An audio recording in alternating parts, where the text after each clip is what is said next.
The TVWAN News is proudly brought to you by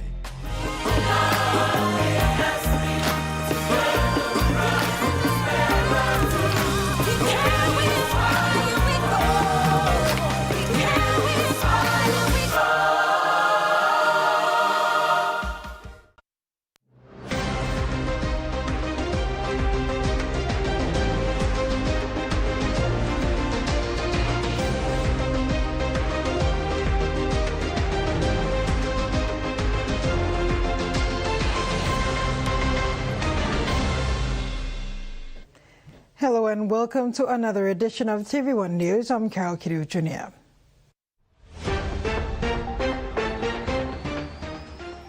In this edition, BPNG launches commemorative notes and coins, NCDC tightens up security in the capital, and Muruks and Tigers clash for the final spot.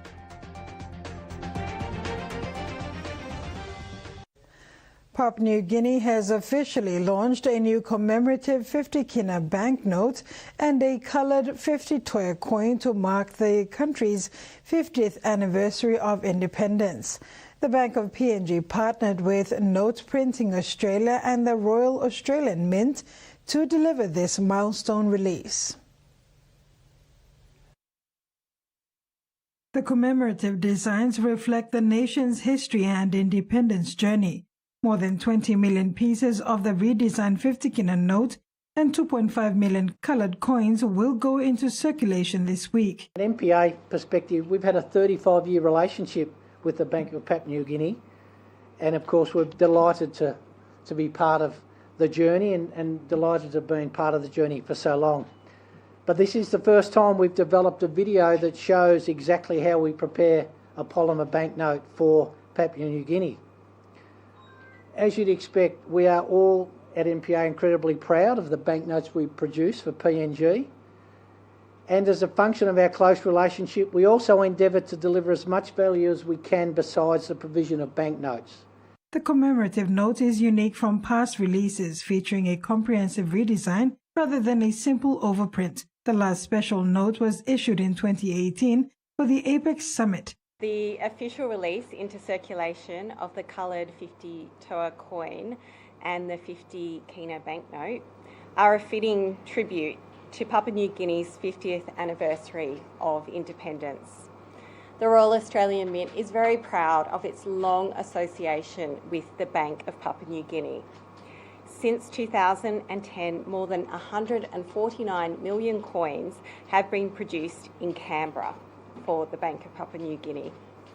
For this anniversary, more than 2.5 million coloured toya coins have been produced. And this coin is a wonderful collaboration. We have worked hand in hand with the Bank of Papua New Guinea, and I'm very pleased to be here today to support this release. The Bank of PNG clarified that the commemorative note will only be a one-time print, with no reissue planned. Grand Chief Sir Michael Somari's portrait remains unchanged on the reverse. The public must know that we will not have another note like that again. This is a one-off print, it is a commemorative print, and it won't be printed again. We will revert back to printing the old 50 kina note that we had in circulation prior to this one. But that is what's going to happen. I think there was a bit of a miscommunication in terms of how the public perceived it, that we'd actually changed the back. But the Grand Chief, Somari's portrait is still there on the other side of the 50 kina note. So we have only changed the front end. The release of these commemorative currencies symbolizes national pride and international partnerships as Papua New Guinea marks half a century of independence. Papua New Guinea celebrated a historic moment marking 50 years since the launch of its national currency, the kina and toya, in April. 4 months on, and in a moving tribute, the late Sir Julius, one of the country's founding fathers, was honoured with his image now featured on the 100 kina note that will be distributed in 2026. His son Julius Toya delivered an emotional speech on behalf of the Chan family. The event not only commemorated the country's golden jubilee of independence, but also paid tribute to a leader who shaped PNG's financial future. Sir Julius Chan, the former Prime Minister and the father of the nation's currency, was remembered as a man of humility, unity and vision. Papua New Guinea, we did it in 50.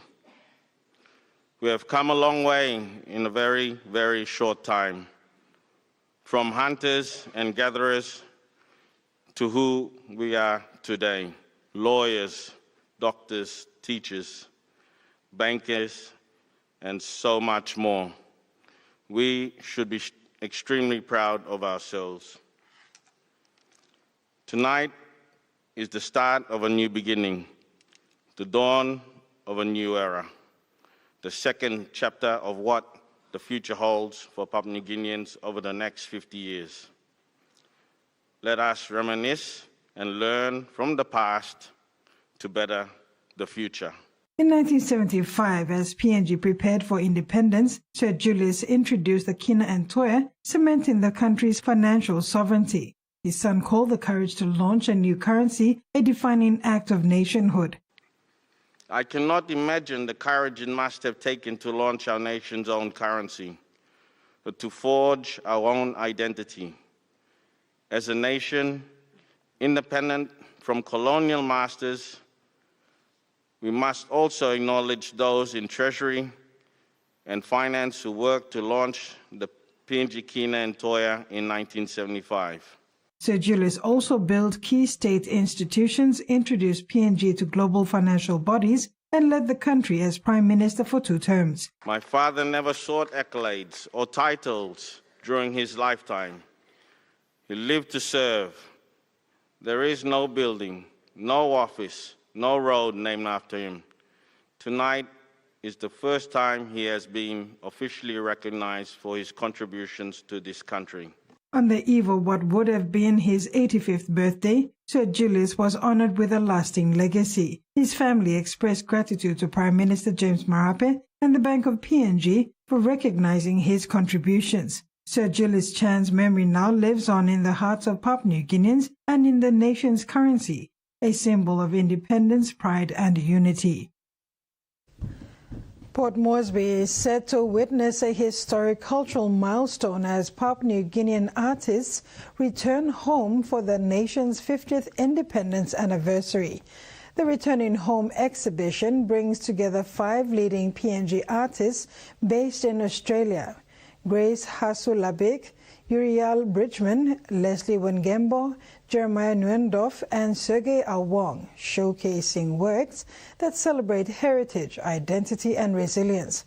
Open to the public from September 10th to the 22nd at Harborside South, the event has already attracted national and international media attention, including ABC Australia and Digital PNG, highlighting its cultural significance and lasting impact. Return Home is a celebration of art, identity, and PNG pride.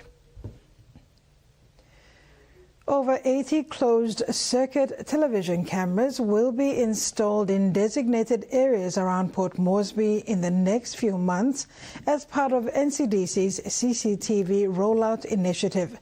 NCD Governor Pius Pakop made this announcement during a site visit to the CCTV Control Centre today in Port Moresby. During his visit to the CCTV Control Centre, NCD Governor Pius Pakop said work is in progress to establish over 80 CCTV cameras in designated places in the city. The first phase of the initiative is through the establishment of the control center, which has been completed. The second phase is the installation of the cameras. We'll be watching all sites.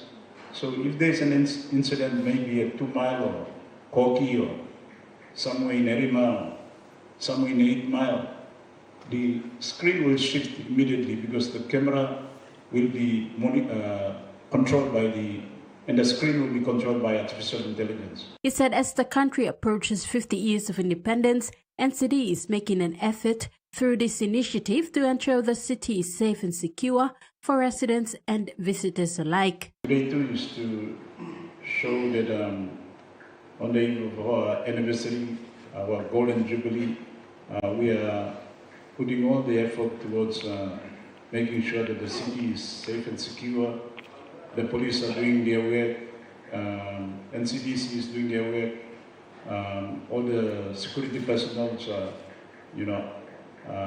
have a plan, operational plan, and they are going to do their utmost to make sure that the environment is conducive for us to have a great celebration. The initiative is a working collaboration between the RPNGC, DataCorps, and NCDC. Trained police officers are on standby to facilitate the rollout of the CCTVs. Help us. Yes, we have a limited resource, but with this technology and our response to those crime scenes as per our vehicle, we can handle it.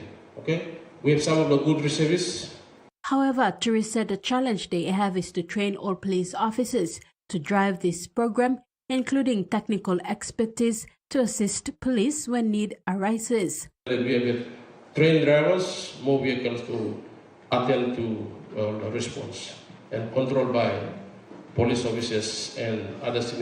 While welcoming this initiative, PACOP also raised concerns of power reliability as the cameras will operate on electricity. Solution, and we are already looking at different solutions, maybe solar, and maybe we can install batteries, so battery can just come on when the PNG power goes off. 20 cameras expected to be streamed live starting next week. We are putting more and more cameras online. The government has invested 15 million kina support to this initiative, adding to NCD's 5 million kina funding. Tracy Pa, TV1 News. NCD and Central Assistant Commissioner of Police Benjamin Turi has issued tough directions to members in his command to maintain presence at spots in the city that have unresolved ethnic conflicts, especially in the night to morning hours, because most of the killings happen during early morning raids. Turi said this when responding to a recent incident at the back of the 8 Mile and 9 Mile Road, where a group of people from Hela Province took to the road demanding compensation following the death of a Hela man during a clash between the people of Eastern Highlands and Southern Highlands Province. He succumbed to his death. And the Eastern Highlands guy is the one that started the fight with a young lady or something or a girl, and then the people, his own relative, retaliate and kill him at the scene, but taken to the hospital and pronounced dead. So those were the 4 deaths. And 2 days ago, I think, and yesterday, there was some Facebook, WhatsApp people marching. These are Ella people, demanding the both sides, the Eastern Islanders and the Southern Islanders, to pay for the Ella, the old man's death. So the police were quick to respond. So I appreciate our men to be quick to 8 Mile and stop them, because they are both sides, all of them are in mourning, so anything can happen. 54 Southern Highlands students leave for Parul University. That story and others after these messages. Stay with us.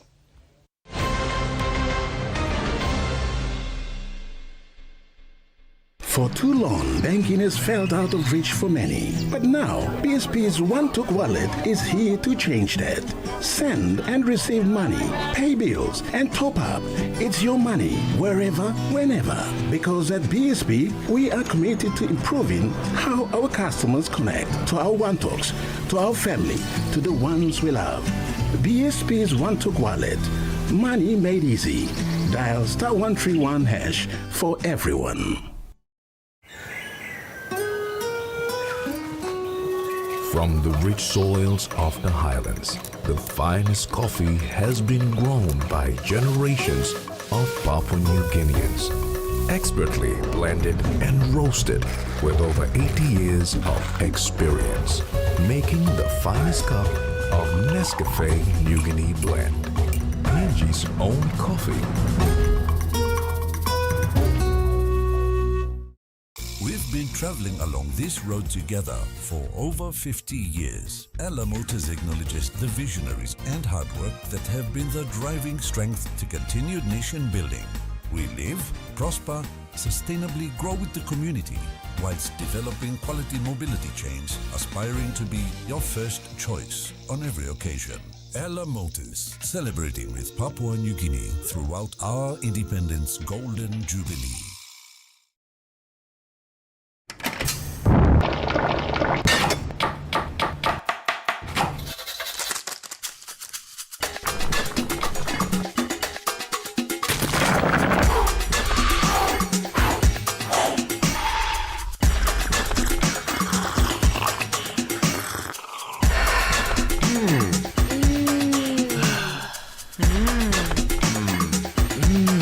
Snacks noodles. Tastier, but you like it more. Tell 'em shorty come